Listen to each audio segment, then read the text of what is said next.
नमस्कार। होली का राम राम। होली की आप सभी को हार्दिक शुभकामनाएं। होली 2 मार्च 2026 को दहन और होली का जो ग्रहण है 3 को और 4 को होली खेलने का, क्योंकि ग्रहण के कारण में 3 मार्च को होली नहीं खेला जाएगा, क्योंकि ग्रहण काल रहेगा और ग्रहण काल अच्छा नहीं रहता है। तो होली की आप सभी को मंगल कामना करते हैं। और होली में ग्रहण का क्या महत्व और होली के ग्रहण कब से कब तक हैं, तो नमस्कार। होली की आप सभी को हार्दिक शुभकामनाएं। होली पर साल का चंद्र ग्रहण है, तो उसके बारे में वीडियो को लाइक कीजिए, चैनल पर नए सब्सक्राइब कीजिए, वीडियो को शेयर कीजिए। साल 2026 की होली कई मायनों में खास मानी जा रही है और इस बार रंगों के पर्व के साथ महत्वपूर्ण खगोलीय घटना भी जुड़ी हुई है। दरअसल 2 मार्च को होली का दहन, 3 मार्च को साल का पहला चंद्रग्रहण और 4 मार्च को ये रामाशामा। हालांकि अलग अलग लोगों की, अलग अलग पंडितों की अलग 2 त्यौहार करने की परंपरा है और अभी कर रहे हैं, ऐसा है। लेकिन 2026 का ये ग्रहण है, चंद्र ग्रहण 2026 होली कई मायनों में है, खास है। और 2 मार्च को होली का दहन और 3 मार्च को साल का पहला चंद्र ग्रहण और 4 मार्च को रंग की होली मनाई जाएगी। ज्योतिष शास्त्र के अनुसार चंद्र ग्रहण सिंह राशि और पूर्वा फाल्गुनी नक्षत्र में लगने जा रहा है, जिसका असर देश दुनिया के साथ साथ सभी 12 राशियों पर भी पड़ सकता है। धार्मिक मान्यता के मुताबिक ग्रहण के समय सूतक काल लागू हो जाता है और इस दौरान मंदिरों के कपाट बंद कर दिए जाते हैं और पूजा पाठ जैसे कार्यों से परहेज किया जाता है। ऐसे में लोगों के मन में कई सवाल हैं कि होली का दहन का सही समय क्या है, चंद्रग्रहण कब लगेगा, इसका ज्योतिषीय प्रभाव किन राशियों पर अधिक पड़ सकता है। 2 मार्च को होली का दहन।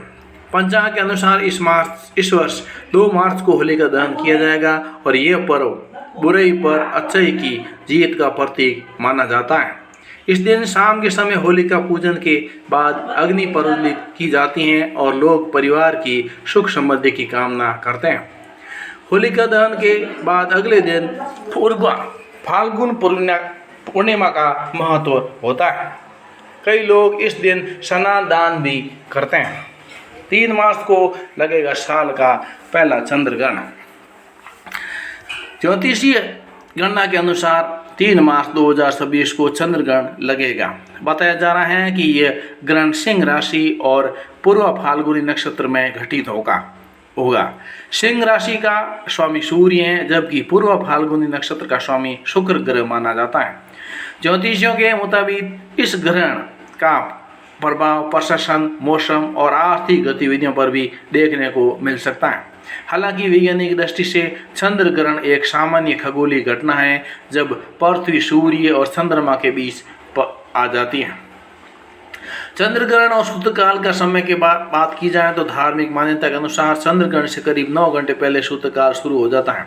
सूतकाल शुरू 3 मार्च करीब सुबह 6:20 से शुरू होगा। दोपहर के लगभग 3:20 पर चंद्र ग्रहण शुरू होगा और ग्रहण का मध्यकाल करीब शाम को 5 बजे और ग्रहण समाप्ति करीब 6:45 बजे हो जाएगा।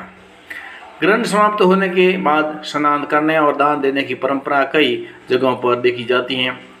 भारत में चंद्र ग्रहण का जो समय है वो 3 मार्च 2026 का चंद्र ग्रहण भारत में पूरी तरह दिखाई नहीं देगा, क्योंकि ग्रहण का अधिकतर हिस्सा उस समय पड़ेगा जब भारत में चंद्रमा अभी उगा ही नहीं होगा। इसलिए भारत के लोग इसका सिर्फ आखिरी चरण, अंतिम हिस्सा ही देख पाएंगे। भारत में ज़्यादातर जगहों पर चंद्रमा लगभग 6:10 से 6:20 के आसपास उगता है। इसलिए ग्रहण का केवल अंतिम हिस्सा सूर्यास्त के बाद कुछ समय के लिए देखा जा सकता है। खासकर पूर्वी भारत और उत्तर पूर्वी राज्यों को देखने की संभावना ज़्यादा रहेगी।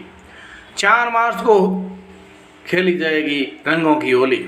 होली का दहन और पूर्णिमा के बाद 4 मार्च को रंगों की होली खेली जाएगी। इस दिन लोग एक दूसरे को रंग और गुलाल लगा कर त्योहार की खुशियाँ मनाते हैं। घरों में पकवान बनाए जाते हैं और लोग एक दूसरे को शुभकामनाएं देते हैं। लेकिन जैसे होली का दहन जो है 2 मार्च को होता है, तो 3 मार्च को भी ये रंगों का त्यौहार भी मनाएंगे। लेकिन सूतक और ग्रहण होने की वजह से लोग अगले दिन मनाने की भी परंपराएं भी लोग अलग अलग हैं, अलग अलग अपनी राय और श्रद्धा अनुसार करते हैं, वो करते रहो।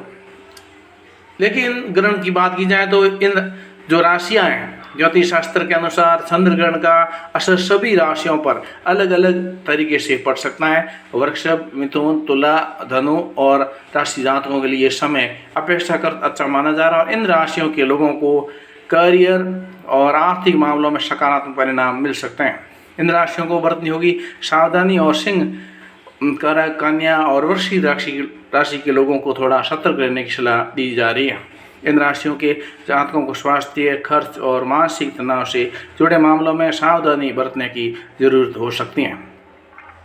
धार्मिक मान्यता के अनुसार ग्रहणों के दौरान कुछ नियमों का पालन करना शुभ माना जाता है।